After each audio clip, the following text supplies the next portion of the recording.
E aí, gurizada, beleza? No vídeo de hoje a gente vai falar sobre um movimento que está ganhando bastante espaço no Brasil. Mas afinal, o Escola Sem Partido tem ideologia?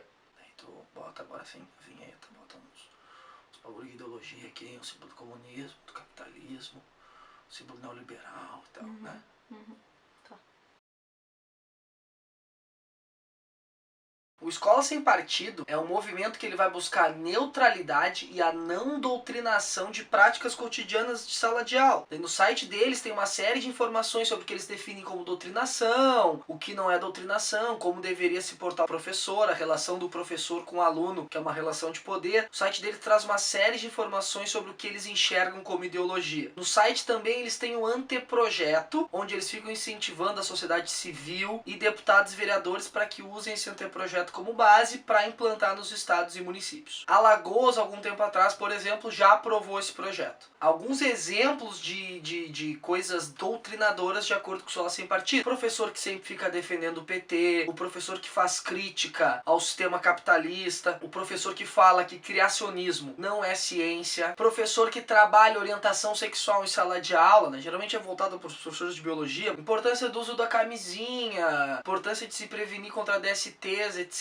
Isso tudo são práticas que por esse movimento são vistas como práticas de doutrinação e ideologia. Beleza, então a gente vai definir aqui mais ou menos o que é ideologia e o que é doutrinação. Cara, são conceitos que vieram do dicionário. Ideologia é um conjunto de ideias, de convicções que vão caracterizar um indivíduo, vão caracterizar um grupo. Então é aquilo que tu pensa, tu um grupo, né, um movimento, que tu acha que deve ser como tu deve tocar a tua vida. Na verdade, a ideologia ela tá muito associada a critérios, né? A pessoa tem um determinado tipo de critério e dentro desses critérios tem coisas que ela concorda, coisas que ela discorda e etc. Já a doutrina são princípios fundamentais de uma crença, sistema ou ciência. Então, por exemplo, o cara lá, o professor de biologia que estuda evolucionismo, ele parte, isso é uma crença, um princípio dele, que evolucionismo é a teoria aceita dentro da biologia no que diz respeito à evolução das espécies. Criacionismo, por exemplo, não é uma teoria, mas ela não é uma teoria científica, então ele estaria em um outro espectro. Ou o professor que consegue juntar essas duas coisas, mas isso está dentro da ideia de doutrina, os teus princípios sobre o que tu vê determinadas coisas. Eu vou ler um trecho aqui do artigo 2 do anteprojeto deles para vocês entenderem mais ou menos o espectro da coisa. São vedadas em sala de aula a prática de doutrinação política e ideológica, bem como a veiculação de conteúdos ou a realização de atividades de cunho religioso ou moral que possam estar em conflito com as convicções dos pais ou responsáveis pelo estudante. Então essa ideia de tensão, de embate em sala de aula, de debate em sala de aula, dentro desse artigo 2 ele seria suprimido, né? Porque tu não vai ter como ter um debate, um embate em sala de aula no momento que não vai estar de acordo com o que os pais pregam como certo para os seus filhos. Então a escola vai deixando de ser um espaço científico, né? Que é o espaço da dúvida, do conflito, da discordância, né? Da pluralidade de ideias. Pluralidade. Isso.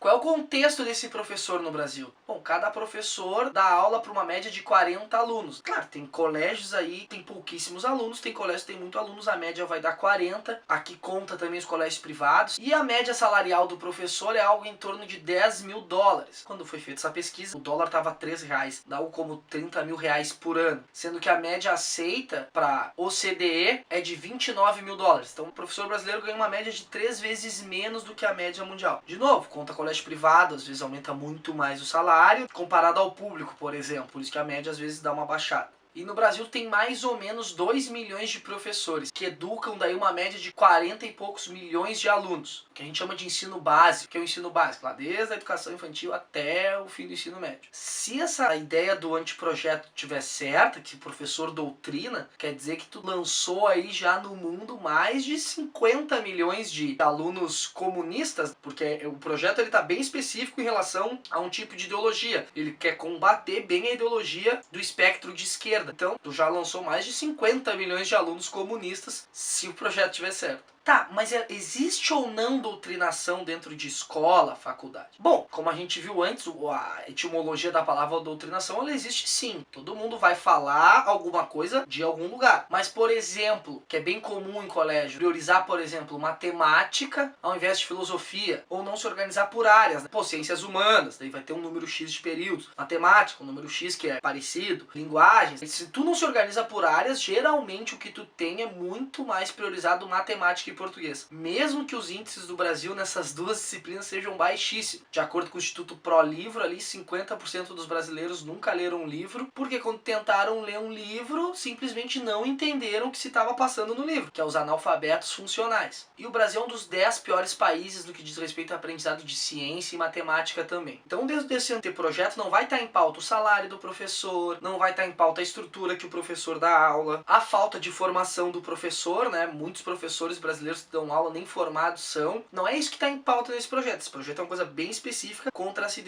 ideologização. Então, o que está em pauta, na verdade, é um projeto que se vende como neutro, onde não tem espaço para o contraditório, que daí esse sim tem que ser respeitado dentro de uma escola, o embate de ideias, o espaço para o contraditório. Nem isso é levado em conta, porque eles partem do princípio da neutralidade e a gente sabe que neutralidade não existe. Alguém fala sempre de algum lugar. Que tem que acontecer respeito, né, entre professor, educando, material que o professor escolhe para trabalhar, etc. Até porque tem um caso, isso está dentro do site, inclusive, de uma professora que foi acusada por ter trabalhado com o texto da Carta Capital. Então ela foi acusada de estar doutrinando os alunos. Sendo que essa mesma professora, depois que tu vai acompanhar os relatos dela, ela trabalha com o texto da Carta Capital, com o texto da revista Veja, mas né, eles pegaram um recorte só e botaram ela como doutrinadora e acabaram perseguindo ela. Então o que acaba tendo por trás disso é um projeto de censura, né? Não deixa de ser um projeto de censura. Até porque tudo é passível de crítica. E no momento que tu acaba com isso, por exemplo, pô, tu não vai poder ensinar pro educando ali sobre o uso da camisinha, porque vai que tem uma família mais conservadora que acha que isso tá errado. Bom, tu tá censurando a escola de cumprir um dos papéis que ela tem. Tu não vai poder ensinar pro educando ou problematizar com o educando que existe religiões afro-brasileiras de candomblé que elas também, dentro das perspectivas delas, elas estão certas. Bom, imagina você estar num contexto onde os pais não aceitam que se trabalhe esse tipo de coisa. Bom, esse tipo de coisa não pode ser trabalhado. A ideia do criacionismo, que nem foi falado, bom, vou trabalhar aqui criacionismo como uma ideia religiosa, com todo o seu respeito, né, que tem que ter, com tudo que as pessoas concebem, mas dizer, ó, isso aqui não é ciência. Bom, isso também não vai poder ser trabalhado. Então tu vê que é um projeto de censura, o que tem por trás de tudo, eles estão querendo censurar a liberdade de expressão que os professores têm. Professores, educandos, os pais do educandos também, porque todos vão acabar sendo, de modo geral, censurados. E a própria escola, como espaço científico, acaba sendo censurada. Tem uma coisa que cresce muito no Brasil, que é o revisionismo histórico. Por exemplo, os caras que vão lá e falam, não morreu tantos judeus na Segunda Guerra Mundial. A ditadura brasileira nem foi ditadura, eles estavam nos protegendo. Desse fantasma comunista que estava assolando o Brasil. Isso é um revisionismo histórico. Tem um monte de gente que usa isso pra dar como base algum tipo de explicação. Bom, por exemplo, tortura foi algo que existiu. Existiu, inclusive até os militares falam.